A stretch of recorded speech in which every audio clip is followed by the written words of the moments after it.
Poslije tromjesečnog nadljudskog otpora jugočetničkoj sili, Vukovar, stari hrvatski grad na Dunavu, doživio je najtragičniji dan u svojoj povijesti.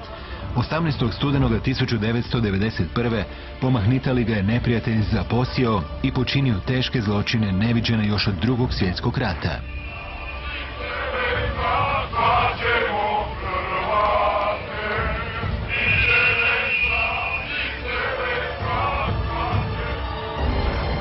Zaredali su se stravični pokolji preostalih branitelja i civila, a preživjelo hrvatsko stanovništvo protjerano je sa svojih ognjišta.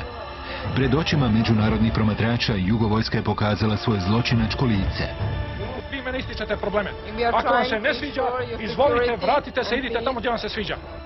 Potkraj ljeta 1991. elitne gardijske brigade JNA trebale su se kroz Slavoniju probiti do Zagreba. Jugostratezi su predviđali pad Vukovara za samo 3 dana.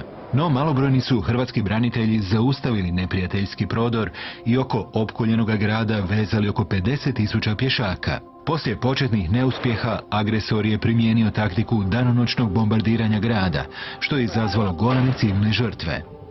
Branitelji su uzvraćali udarce. Trpinjska cesta postala je grobnicom neprijateljskih oklopnih snaga. Tijekom tromjesečnih borba uništeno je oko 300 tenkova i 30 zrakoplova. 15.000 napadača ubijeno, a još više ranjeno.